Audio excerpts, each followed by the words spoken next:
Welcome everybody to our really cool webinar today. We're going to talk about how to harness the power of real customer experience, life beyond customer surveys. Customer surveys have been a really important part of CX for a long time, but there's a new source of data that's even cooler that can be added to survey data to create really actionable customer experience. And today, customer experience is what it's all about. Customer experience has become the new brand. And in a world where everything's moving online, creating great customer experiences has become critical, strategically critical for almost all organizations. So what I'm going to do is sort of introduce the concept, talk about that a little bit. I've got a deck that I'm going to go through. Then I'll sort of end with a call to action, which will be to visit our booth. And by booth, because this is a virtual event, I mean website. And so it's kind of a new world of events and booths and websites and URLs and microsites. So that should be fun to sort of see how that all works. So let me get into it. And I'm going to obviously I have a point of view as the Chief Experience and Marketing Officer at Sprinklr. I do have an interesting title. So experience is a very important part of my job. So I do think about experience all the time. And fortunately, I have a world-class tool that I have for free called Sprinklr that I can use to optimize experiences. We'll talk about that a little bit. And then I'm also the Chief Marketing Officer. And so I have responsibility to drive demand gen and growth in the business. And you can't really do that if you are not landing great experiences. It's always a tricky job being a CMO because you have to work across inputs that you don't always fully control yourself. So how a customer service rep, for example, handles a call may not be essentially part of the marketing department, but has a big impact on whether people want to come back to your brand. So, marketing is one of those functions that has to work across many functions, which is one of the reasons why this is kind of a hard job sometimes, as you all know. So let me get into it. And if you have any questions, feel free to ping me directly.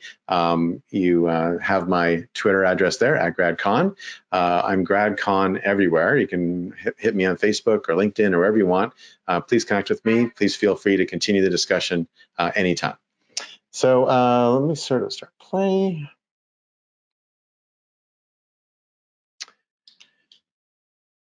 So Forrester's talked a little bit about something called survey fatigue, and I think Forrester is really leading the way in customer experience. And this idea of survey fatigue is real. Companies are struggling to get customers to respond to surveys, and they really need that data, but it's just too much. And I don't know what you feel like on a day-to-day basis. This is, I find, particularly egregious in the mobile context. I feel like a lot of these are programmed on desktops without thinking about what the mobile impact is, but it's pretty overwhelming. And quite frankly, most of the time, I'm just like, I got to get rid of the screen. I got to move on. So the quality of feedback is low, and the response rates are going down all the time. That being said, there's still an important and legitimate place for surveys. But the answer to lower survey response rates is not to send more surveys to people. In fact, if someone is regularly dismissing a survey without completing it, I would argue you should probably not serve a survey to that person in the future, because clearly you're already negatively impacting their experience because they're dismissing it, right? If people do respond to surveys, then okay, keep giving them surveys, that's cool. And there are people who like to fill out surveys, there's nothing wrong with that, but there may be other ways of getting information from people. So let me just also note that the booth where we have all of this information, come to that booth, check it out, and we'll be able to give you sort of a deeper dive into all the stuff I'm about to go into for the rest of the deck. So if you think about sort of where people have moved, and what I think is compelling over the last quarter is that the world's really changed radically. And I was so funny because, less than a year ago, I spent a lot of time talking to companies and saying, it'd be really great if you could sort of start using these modern channels. And the reason I would say that is that their customers had moved to those modern channels. And it was funny, there's like a lot of arguments and a lot of, I don't know, and are they going to really be big? And I'm not sure. But we've got email, and it was very resistant. What's interesting today is that people have moved past that.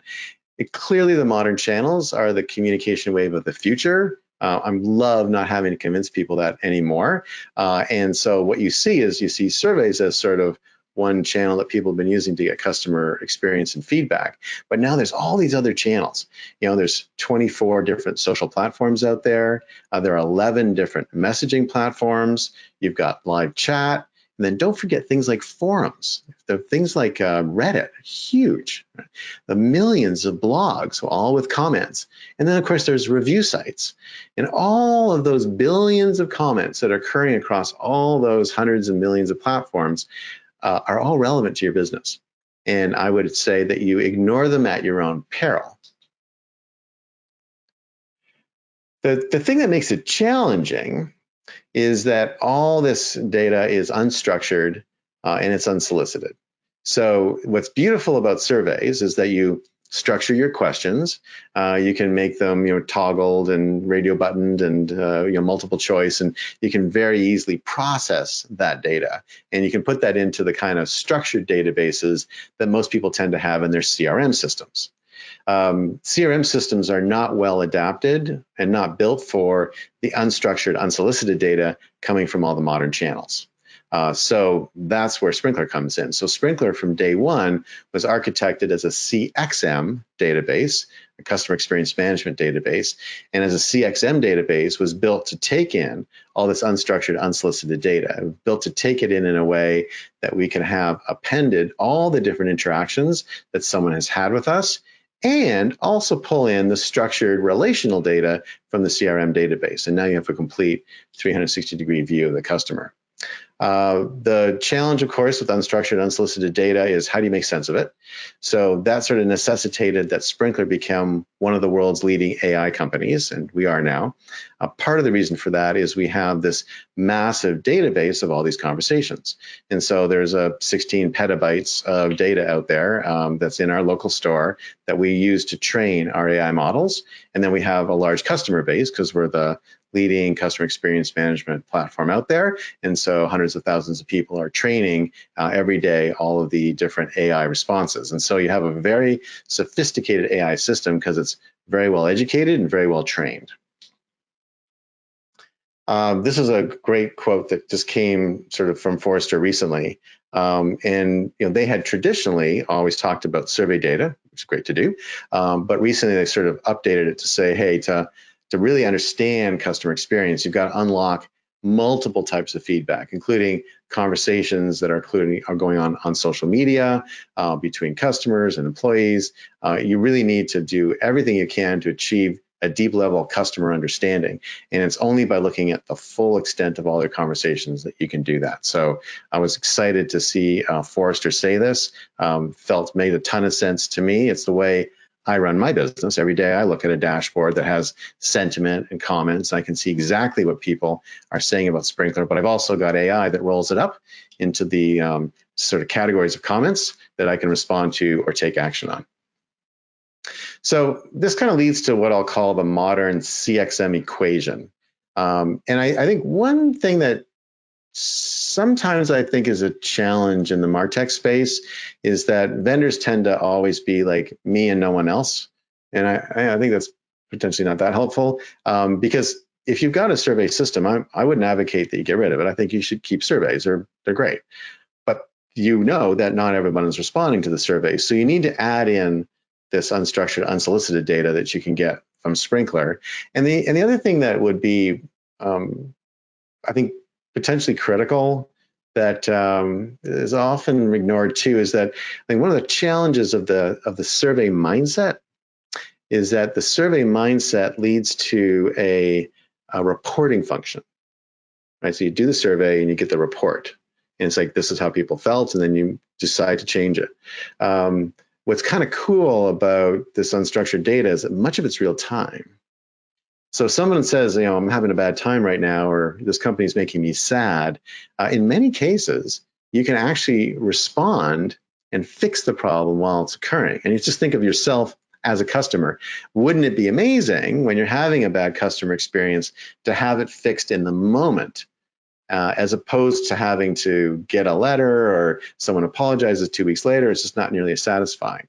And so one of the other very important parts of Sprinklr is that we allow people not only to listen to what's going on, but also then to actually be able to respond and really love your customers in a way that shows you're listening and understanding what they're saying and getting back to them. So this modern CXM equation is, CFM, customer feedback management, which are the survey companies, the listening to the unstructured stuff, having actionability, and that's CXM. And I think the M is particularly important, actionability, driving the management of it.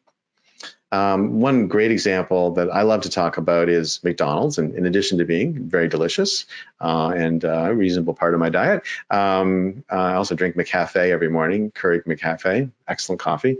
So McDonald's has had a bit of a problem because they had been using surveys and pretty traditional techniques to try to understand what their next menu item would be. And the challenge is that people will often misrepresent what they think they should be eating. And that's actually getting worse. People are more and more political about their eating habits. And so McDonald's is getting a lot of information from customers that they should be serving salads and healthy options. And they would dutifully introduce those items, and then they wouldn't sell them. They would just sit on the shelves and go bad. And so they decided to turn to Sprinkler. And they said, what are people really asking for? What do they really want? And what they found were thousands upon thousands upon thousands of people. And they went actually back 5 years, which you can do in Sprinkler, and you've got the sort of full fire hose. So they saw all the comments going back 5 years of people saying things like, oh, it's midnight, I'm super drunk, and I really need an Egg McMuffin. Or, oh, it's the afternoon, and I just need pancakes today. This is a day when I needed pancakes. Or why can't I have hash browns with my Big Mac? I love hash browns. And so they saw a number of things. Number one is people asking for breakfast items all during the day. And number two, they saw which breakfast items they were specifically asking for.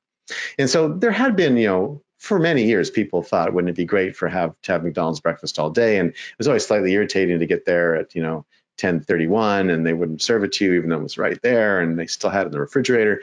But they had never been able to go to management and say, here's the scope of demand, and here's specifically what people want to buy. And so they did that, and management's response was great, go launch it, but don't spend any money in advertising. So this was a Sprinkler and PR launch. And what they did is they went back to the people who had said, I really wish I could have pancakes in the afternoon. And sometimes it was years later. And they would say, hey, guess what? We've got pancakes for you. And what happened is the retweet rate was extremely high because people were so blown away that McDonald's was even listening to them, and listening, number one. Number two, actually responding with what they had requested is amazing. And so that created all sorts of amplification. That made this a top trending item on Twitter and other platforms as well. And so when that happens, the mainstream media picks it up. Right, so then it becomes amplified in the mainstream media. They're like, hey, what's going on? What's this sort of Twitter storm happening around McDonald's? And then if you remember that all-day breakfast lunch, it was on all the morning shows. Everyone was talking about it. It was like a super big deal. And McDonald's really had to spend almost nothing on it. And so it was like an event that caused billions of dollars to be added to McDonald's bottom line. And it all happened by listening and learning what people wanted. We like to call this system listen, learn, and love. I love this sort of way. I like the alliteration. Obviously, it's a classic sort of marketing alliteration. But I think this idea of I got to listen to what someone's saying. I have to learn from it so I can make context around it. And then I love them by showing that by hearing what they've said, I respond to them in a way that's relevant. And if you think about it, this is not dissimilar from a relationship you might have, right? So you might have a relationship with someone, and if you don't listen to them, or if you listen to them without really hearing them, right? Because people rarely say exactly what they mean. And if you don't respond in a way that shows that you love them, that you understand them, it's difficult to make that relationship work, certainly long term. But the same thing applies to a brand. And a brand and a customer have a relationship. And brands need to do more relationship building like this than they have to date. So that's modern CX. I think it's a very cool future in front of us. I actually couldn't be more excited about the next few years. I think companies have fully embraced digital transformation. They've also fully embraced something called CX transformation. So customer experience transformation is a necessary part of the digital transformation journey. And in order to really transform customer experience, you need to understand what your customer's experience is right now and what they are looking for. And so the only way to do that is to listen to them, to learn from it, and to love your customers back. And for today, that's it. Thanks for listening. This is GradCon.